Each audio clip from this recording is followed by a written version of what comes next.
Nearly 2 hours that morning. It was literally black.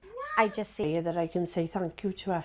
Welcome back, guys. I'm joined with T today on the studio, and we're going to be checking out this video, guys. Stick to the end and let's dive right into this video.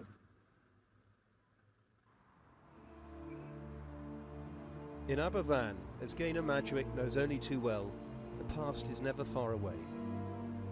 From the distinct white arches of the hillside cemetery where her brother and sister lie buried, Let me turn up the... Oh, that's all. And there's no subtitle. Dead before the age of 11, to the mountain above where it all began. just a traumatic, loud banging noise, and it just literally got louder and louder and louder. Something was coming. That something was 100,000 tons of coal waste, liquefied by springs underneath, now streaming down the mountain. It wiped out 2 farm cottages first. Next in line, Pantglass Junior School, where an 8-year-old Gaynor had just started her lesson. That was a natural disaster. When I turned to look out of the window and run, because I knew something was coming, but you just can't imagine what. I just seen black. It was literally black coming through the window, and then it was almighty silence. It's an incredible sight. The whole mountain. It was when I saw a movie, Pompeii, I saw what a volcano eruption really looks like. I've always wondered, who are the people that actually experience this thing firsthand? Oh my God. I can imagine. How did she even survive it? I'm curious at this It's point. moving again. People poured into Aberfan to help, as parents looked on, desperate for news. We had a little girl out, she must have been about 5. She was just crying and asking to go home when we got her out, you know. And we felt that you could have cried for her or not, you know. One girl buried under the debris for nearly 2 hours that morning was 7-year-old Karen Thomas. Everything just caved in on top of us, and we were in darkness, we couldn't move. We were calling for the dinner lady, but she wasn't speaking to us. But my fingertips could just touch her hair, and I remember trying to pull her hair, but there was no response off her at all. So it was just us, just crying and screaming. Karen was saved by an air pocket, the result, she thinks, of the dinner lady's initial efforts to shield her. Do you think about her? Oh yes, yeah. I haven't told anybody up until now, but I go to the cemetery to put flowers on her. That's the only way that I can say thank you to her. Fear not, for I am with thee. I will bring thy children from the east and gather them from the west. Karen and Gaynor would be rescued, but 144 people died that day, 116 of them children. Most pupils aged between 7 and 10.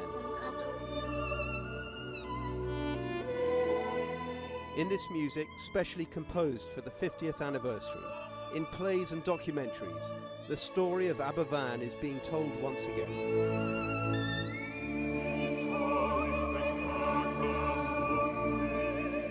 A story of the coalboard who tried hard to evade blame for the disaster their ineptitude created. A story of catastrophe compounded by injustice.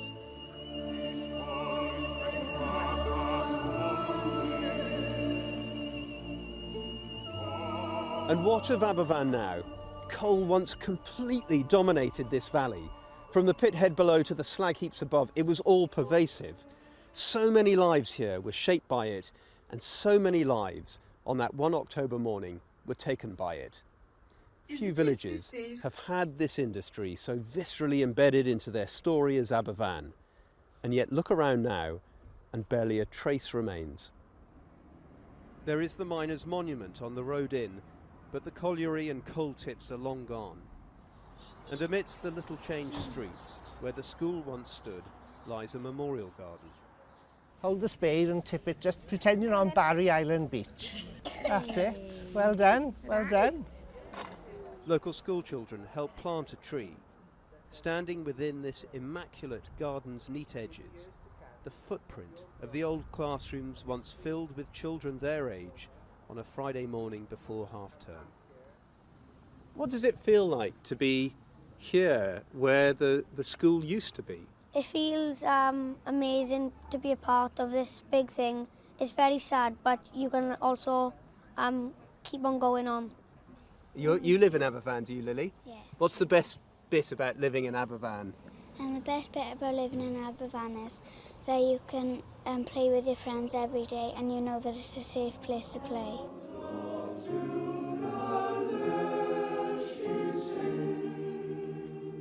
Soon after the disaster, in Aberfan they formed the Aberfan male voice choir. It's still going strong.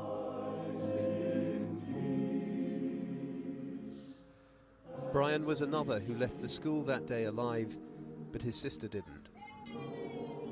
Can I ask you what it's like living in a village that forever has this sort of disaster tag attached to it? I think it's something you learn to live with. You have to. The amount of times I've gone for job interviews and you say where you're from and you can see them calculate in their head what age you, how did it affect you, and I've always spoke about it because I think it's better to speak about it than keep it. If you keep it inside, it can eat away at you. I had to weigh quite a lot of my friends. The scar tissue of Aberfan is still healing. Karen still suffers debilitating nightmares. But the sense of community, of a bond forged in grief and then nurtured tenderly over 50 years, is clear. There'll always be a bond in Aberfan, especially amongst our generation, that the ones that are still there, you know, and I think we'll all still be close to each other because whenever we see each other, we do, you know, make a fuss of each other.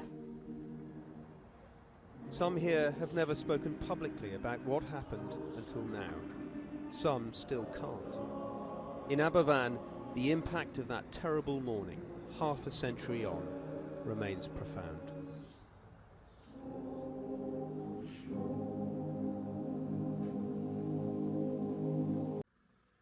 So cool, guys. So cool. I don't have words, really. I really don't know how they truly feel.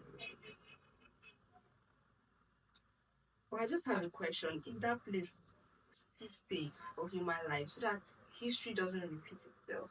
Is it really safe or they should just move out or something? I don't know. Think that it's better for them to move out. But on the contrary, you know, moving out from a place that you are really used to and a place that you were able to call your own once upon a time, it's not that easy to just leave the memories, just leave friends, families. But it's better and more preferable to just leave. True. But I also feel like maybe some persons just want to stay in the place that they lost their loved ones.